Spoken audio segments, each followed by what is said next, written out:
Engkau Tuhan melebihi segalanya, lebih dalam ku menyembah di dalam roh dan kebenaran selamanya.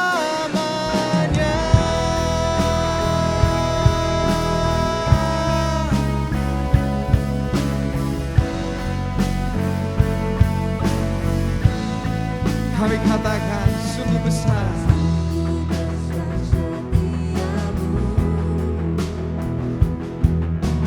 nyata di sepanjang hidupku, darah-Mu telah layakkan kehidupanku. Tiada kata yang bisa, tiada kata yang bisa lukiskan indahnya Kau Tuhan. Bagimu segala pujian dan kemuliaan. Oh, oh, oh. Ku tinggikan Engkau Tuhan melebihi segalanya, lebih dalam ku menyembah di dalam roh dan kebenaran selamanya.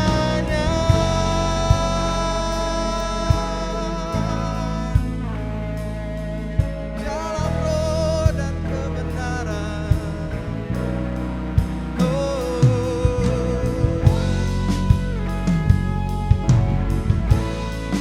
Segenap hati kami naikkan syukur kami Tuhan. Oh, ku tinggikan Engkau Tuhan melebihi segalanya, lebih dalam ku menyembah di dalam roh. Kami tinggikan kan Engkau Tuhan melebihi segalanya, lebih dalam ku menyembah di dalam roh dan kebenaran selamanya. Sebentar kita akan mengambil perjamuan kudus untuk memperingati pengorbanan Tuhan Yesus di kayu salib untuk menebus dosa kita. Teman-teman dipersilakan untuk mempersiapkan perjamuan kudus.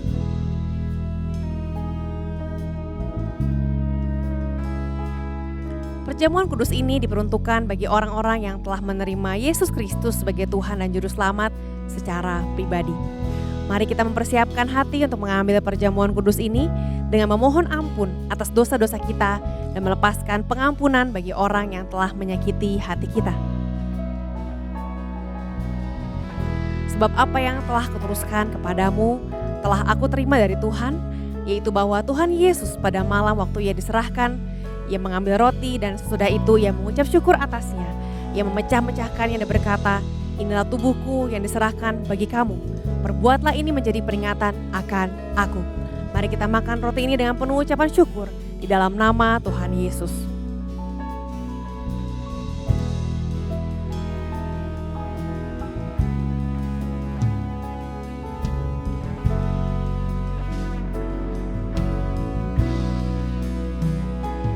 Demikian juga Ia mengambil cawan sesudah makan, lalu berkata, "Cawan ini adalah perjanjian baru yang dimateraikan oleh darahku.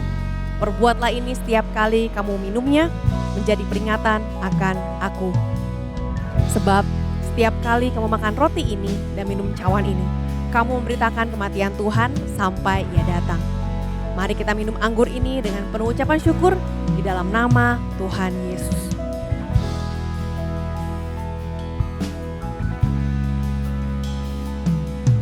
Kami bersyukur Tuhan, karena pengorbananmu membawa kami punya masa depan. Karena pengorbananmu membawa kami punya harapan. Hari ini kami serahkan hidup kami ke dalam tangan Tuhan. Dan kami percaya bahwa Engkau selalu menuntun langkah kami di awal tahun yang baru ini. Terima kasih Tuhan Yesus. Dalam nama Tuhan Yesus kami berdoa dan mengucap syukur. Mari sama-sama kita naikkan penyembahan kepada Tuhan. Ku tinggikan Engkau Tuhan, melebihi segalanya, lebih dalam ku menyembah, di dalam roh ku tinggikan Engkau Tuhan, melebihi segala-galanya, ku menyembah dalam roh dan kebenaran selamanya.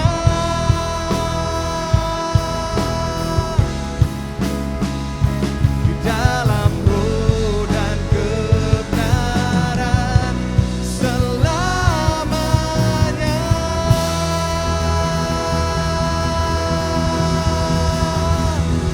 Oh, selamanya, selamanya.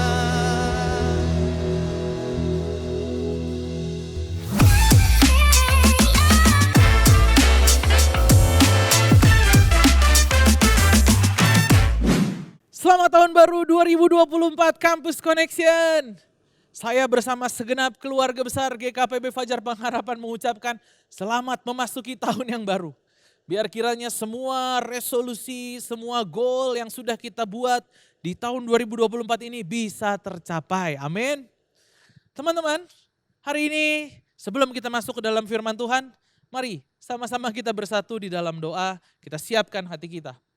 Kami bersyukur Tuhan, kami bisa memasuki tahun 2024 ini. Kami bersyukur untuk 1 tahun yang sudah kami lalui sepanjang 2023.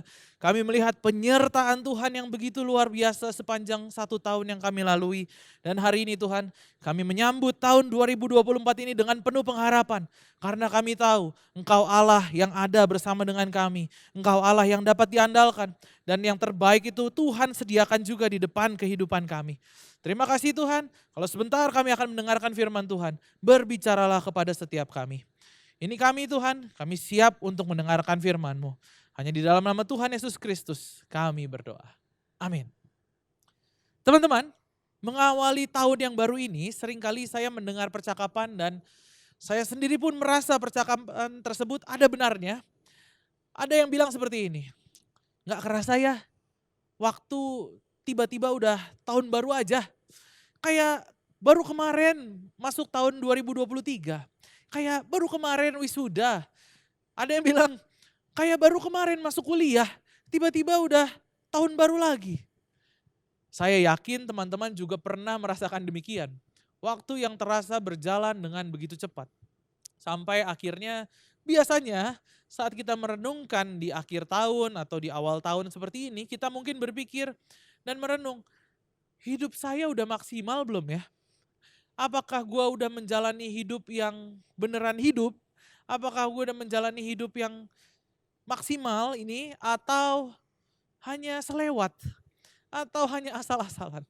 Teman-teman, menjalani hidup dengan maksimal atau bahasa anak sekarang mungkin kita bisa bilang juga hidup yang mindful, penuh dengan kesadaran gitu. Kita tahu betul apa yang kita lakukan di setiap harinya. Itu sangat penting teman-teman. Seperti yang ditulis dan ini disadari oleh seorang penulis novel, penulis cerpen dan jurnalis dari Rusia yang bernama Fyodor Dostoyevsky.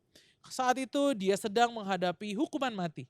Sedikit kisahnya tentang Dostoyevsky, waktu dia masih muda, dia pernah terlibat dalam satu gerakan politik yang anti pemerintah. Itu terjadi sekitar 150 tahun yang lalu Saat itu Rusia diperintah oleh yang namanya Tsar Nicholas pertama. Nah, Tsar Nicholas pertama ini khawatir kalau ada gerakan politik yang akan ujung-ujungnya kudeta. Sehingga dia memerintahkan semua orang yang terlibat dalam gerakan tersebut, termasuk si Dostoyevsky ini, untuk ditangkap, dipenjara, dan dijatuhi hukuman mati. Pada hari hukuman mati tersebut akan dilaksanakan, dia bersama dengan teman-temannya dikeluarkan dari sel tempat mereka dikurung. Mereka digelandang ke tengah lapangan, berbaris di sana, di tengah-tengah kota Saint Petersburg, di mana mereka akan dieksekusi oleh regu penembak. Sementara mereka jalan menuju tempat itu, menuju tempat eksekusinya, wajahnya Dostoyevsky ini kena cahaya matahari dan dia berusaha menikmati setiap detik dari waktu tersebut karena dia menyadari bahwa itulah hari-hari terakhir di mana dia dapat merasakan hangatnya sinar matahari dan nikmatnya udara yang segar. Sambil berjalan, dia melihat wajah-wajah dari para prajurit yang mengawal. Ditatapnya mereka semua, dilihat muka-mukanya karena dia sadar betul bahwa sebentar lagi saya akan mati. Saya mau dieksekusi. Itulah menit-menit terakhir saya bisa melihat wajah manusia yang ada di bumi. Sampai di tengah lapangan, tangan mereka dan orang-orang itu semua tangannya diikat ke belakang dan tubuh mereka juga diikat di tiang-tiang yang didirikan di tempat di mana eksekusi itu akan dijalankan. Mereka dikelompokin bertiga. Sesudah itu kepala mereka ditutup pakai kain sehingga mereka tidak lagi bisa melihat apa yang terjadi di sekeliling mereka. Nggak lama kemudian dia mendengar ada seorang rohaniwan yang bertugas untuk mulai berdoa untuk para tahanan yang akan dihukum mati tersebut. Dostoyevsky pun sama, dia menyerahkan nyawanya ke dalam tangan Tuhan. Memang sejak kecil juga dia dibesarkan oleh keluarga, seorang ibu yang sangat saleh, yang sangat taat, yang dengan menggunakan Alkitab telah mengajar Dostoyevsky ini untuk membaca dan menulis. Segera sesudah komandan pasukan itu memberikan perintah agar para prajurit yang bertugas sebagai juru tembak untuk siap-siap. Selanjutnya dia mendengar komandan tersebut udah bilang 1, 2, tembak. Saat itu dia ngambil nafas yang dalam, yaitu dengan kesadaran bahwa inilah nafas terakhir dalam hidup saya. Saya ambil nafas yang terdalam, ini detik terakhir kehidupan saya di dunia. Dia mendengar bunyi senapan yang menembak secara bersama-sama. Tetapi herannya, dia sama sekali nggak merasa kesakitan seperti layaknya orang yang tubuhnya diterjang oleh peluru. Seperti layaknya orang yang kena tembak gitu. Dan dia mendapati bahwa dirinya, kok masih bisa nafas ya? Seperti biasa. Dia menduga bahwa kelompok yang lain yaitu orang-orang yang ada di sampingnya, kelompok bertiga yang lain itulah yang udah dieksekusi terlebih dahulu. Dengan perasaan tegang dia menanti saat kelompoknya akan menerima giliran tembakannya. Demikianlah gelombang demi gelombang perintah untuk menembak diberikan oleh sang komandan tadi. Dan perintah itu diikuti oleh bunyi tembakan dari senapan. Namun Dostoyevsky tidak kunjung merasa kesakitan seperti layaknya orang yang tertembak. Dia masih bisa bernafas. Sementara dia bertanya-tanya di dalam hatinya, apa yang terjadi sih? Kok gak ada apa-apa kayaknya ini? Mendadak para prajurit itu melepas kain-kain yang menutup kepalanya dan kepala orang-orang yang mau dieksekusi di situ. Ternyata pada menit-menit terakhir, detik-detik terakhir ini sebelum hukuman mati tersebut dilaksanakan, datang sebuah pesan surat perintah dari Tsar Nicholas pertama.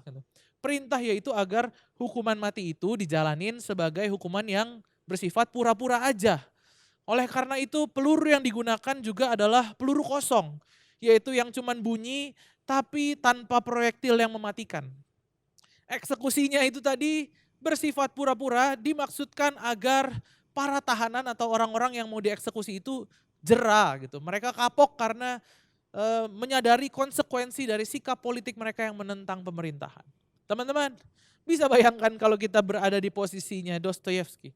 Gimana perasaan kita? Pasti deg-degan, pasti tegang, sedih, pasrah, takut, campur aduk pokoknya gitu. Namun buat dia kejadian yang dialami ini sekaligus menjadi satu pengalaman religius, menjadi satu pengalaman spiritual. Dan di dalam novel yang dia tulis setelahnya, yang berjudul The Idiot, dia menjelaskan bahwa pengalaman tersebut membuat dia sadar betapa berharganya kehidupan yang kita miliki di dunia ini. Hidup ini sangat berharga sehingga tidak bisa dijalani dengan asal-asalan. Namun kehidupan kita harus diisi dengan kehidupan yang dikatakan benar-benar hidup. Kehidupan yang harus diisi dengan satu kehidupan yang maksimal. That's why kita mendengar istilah seize the day. Dan kalau kita artikan konteksnya ke dalam bahasa Indonesia, kita bisa bilang maksimalkan hidup kita. Manfaatkan hidup kita yang cuma satu kali ini. Kenapa? Ya karena kita cuma hidup satu kali. Kita nggak pernah hidup dua kali, kita nggak hidup berkali-kali. Sehingga hidup yang satu kali ini harus kita jadikan hidup yang penuh dengan makna. Harus kita jadikan hidup yang maksimal. So tahun 2024 ini mari kita mulai untuk memaknai setiap hari dari kehidupan kita. Seize the day. Maknai setiap hari yang ada dalam kehidupan kita. Seperti di dalam Efesus 5, nasihat firman Tuhan melalui Rasul Paulus kepada jemaat di Efesus. Efesus 5 ayat yang ke-15 sampai yang ke-17 menuliskan seperti ini. Karena itu perhatikanlah dengan saksama bagaimana kamu hidup. Janganlah seperti orang bebal, tetapi seperti orang bijak. Dan pergunakanlah waktu yang ada, karena hari-hari ini adalah jahat. Sebab itu, janganlah bodoh, tetapi usahakanlah supaya kamu mengerti kehendak Tuhan. Dalam ayat ini setidaknya kita bisa mempelajari apa yang bisa kita lakukan untuk kita hidup dengan maksimal. Yang pertama teman-teman, dikatakan hiduplah berhikmat. Hidup dengan berhikmat. Seperti yang dikatakan di dalam ayat 15 sampai ayat ke-17 yang baru saja kita baca ini. Rasul Paulus menulis agar jemaat di Efesus tentunya juga untuk semua kita, untuk hidup seperti orang bijak. Hiduplah berhikmat, bukan hidup seperti orang bebal, atau bahkan diulang juga di situ, janganlah bodoh. Orang berhikmat itu seperti apa? Di ayat 16 sampai 17 ini dikatakan, orang yang berhikmat adalah orang yang menggunakan waktunya secara bertanggung jawab, mengisi waktunya sesuai dengan kehendak Tuhan. Dikatakan pergunakanlah waktu yang ada karena hari-hari ini adalah jahat. Teman-teman, di umur kita yang masih sangat muda, kita sangat perlu untuk mencari tahu apa yang menjadi kehendak Tuhan di dalam kehidupan kita. Kita perlu untuk melihat dan mencari apa yang menjadi kehendak Tuhan karena pengalaman kita, kepintaran kita, semua itu gak ada yang dapat menjamin kita untuk kita bisa hidup dengan berhikmat. Kita harus mencari tahu dan kita harus mengerti apa yang Tuhan inginkan di perkuliahan kita. Apa yang Tuhan inginkan di tengah keluarga kita. Apa yang Tuhan inginkan di dalam relasi yang lagi kita bangun. Saat kita mengerti kehendak Tuhan, kita akan bisa menjalankan hidup ini dengan penuh hikmat. Dan kemudian kita bisa menjalani hidup ini dengan maksimal. Kita tidak menyia-nyiakan waktu yang ada. Kita tidak menyia-nyiakan hari-hari yang ada. Tetapi kita bisa menjalaninya dengan maksimal. Hidup berhikmat. Yang kedua, yang selanjutnya kita lihat dari Efesus 5 ayat yang ke-18. Ayat selanjutnya. Dikatakan janganlah mabuk oleh anggur karena anggur menimbulkan hawa nafsu. Tetapi hendaklah kamu penuh dengan roh. Hal selanjutnya yang bisa kita lakukan teman-teman bicara tentang penguasaan diri. Ayat ini berbicara tentang penguasaan diri atau pengendalian diri. Hidup dengan penuh tanggung jawab. Manusia ini pada umumnya memang tidak pernah puas dan selalu dipenuhi oleh hawa nafsu. Maka dari itu kita perlu Roh Kudus untuk menuntun kehidupan kita. Pengendalian diri adalah salah satu dari buah-buah roh. So mahasiswa, anak muda, kita perlu dan kita butuh dipenuhi senantiasa oleh Roh Kudus. Supaya kita bisa memiliki penguasaan diri yang baik. Supaya Roh Kudus yang ada di dalam kita itu membuahkan hal-hal yang baik. Dan salah satunya adalah kita punya penguasaan diri yang baik. Kita bisa memilah mana yang hanya merupakan hawa nafsu sesaat. Mana yang benar-benar berguna bagi kehidupan kita. Dengan pengendalian diri yang baik, kita bisa memilih dengan benar. Lebih baik kita bolos kelas demi main game. Atau kita bisa memilih untuk ikut kelas dengan baik karena kita sadar kita bisa kuliah itu karena anugerah Tuhan. Kita bisa pilih apakah kita mau nyontek saat ujian atau kita jujur saat ujian. Kita bisa memilih apakah kita mau terus hidup seenaknya, begadang, telat makan, ngerokok, atau kita mau memilih untuk dituntun oleh Roh Kudus supaya hidup kita bisa maksimal. Jaga pola makan, belajar mengatur waktu, belajar mengatur kesehatan kita dengan baik. Karena kita sadar hidup ini adalah pemberian Tuhan yang sangat berharga.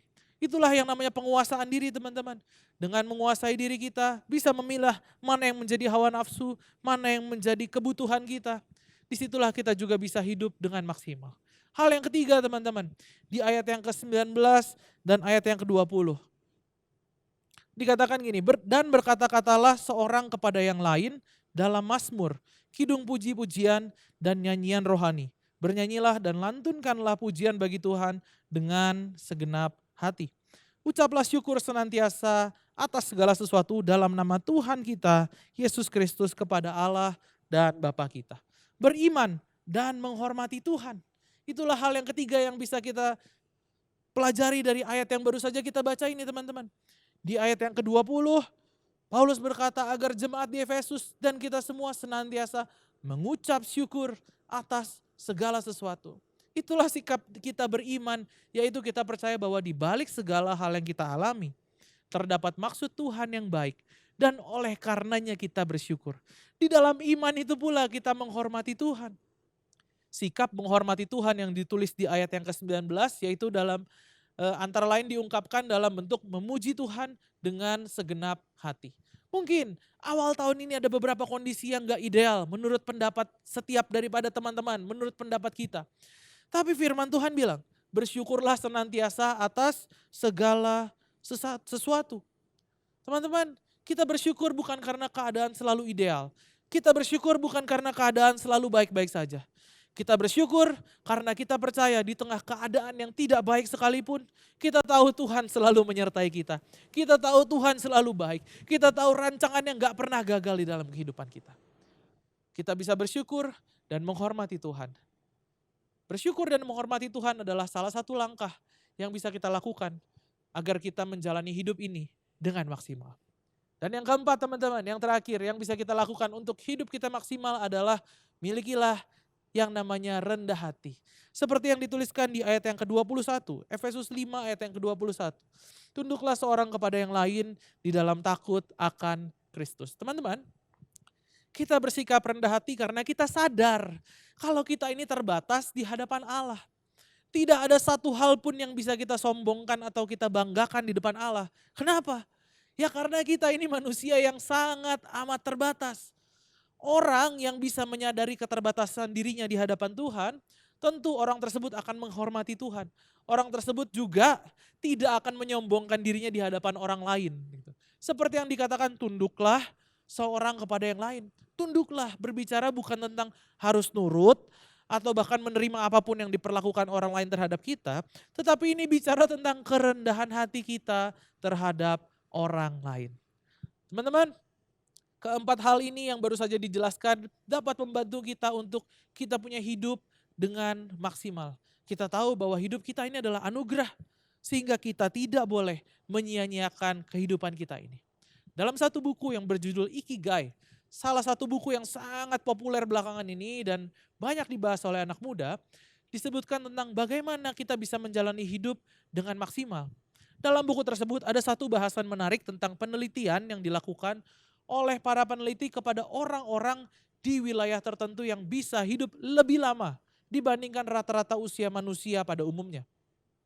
Ada satu area yang bernama The Blue Zone.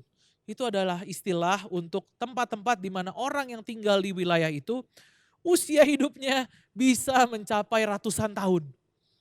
Ada 5 wilayah yang disebutkan menjadi area Blue Zones tersebut, yaitu di Okinawa, Jepang, di Nuoro Province di Sardinia, Italia, kemudian Semenanjung Nicoya, kemudian di Costa Rica, Yunani, dan Loma Linda, California.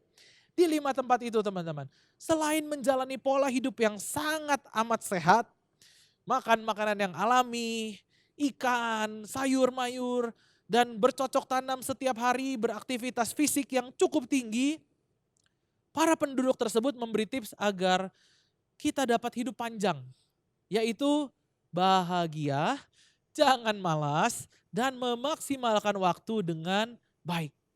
Mereka hidup dengan sangat mindful. Mereka menghargai setiap aktivitas, setiap proses yang ada di dalam kehidupan mereka. Tenang teman-teman, kita nggak perlu ada di wilayah itu untuk kita bisa hidup maksimal. Dimanapun kita hidup saat ini, di kota manapun kamu berada, kita tetap dapat memaksimalkan hidup yang Tuhan berikan untuk kita. Seize the day. Dengan kita menjalani hidup yang berhikmat, kita memiliki penguasaan diri yang baik, kita beriman serta menghormati Tuhan, dan kita punya kerendahan hati. Kita bisa sama-sama memaksimalkan hidup yang Tuhan berikan yang hanya satu kali ini. Mari kita maksimalkan hidup kita yang hanya satu kali ini untuk kemuliaan Tuhan. Mari, saya ajak kita semua sama-sama kita berdoa. Kami mengucap syukur Tuhan untuk firman Tuhan yang sudah disampaikan hari ini. Hari ini berdoa biar ajar kami Tuhan untuk bisa memaksimalkan hidup yang Tuhan berikan. Hidup yang satu kali ini memuliakan nama Tuhan. Hidup yang satu kali ini berdampak positif bagi orang-orang di sekitar kami. Hidup yang satu kali ini dapat membuat orang melihat bahwa Tuhan bekerja dengan nyata dalam kehidupan kami.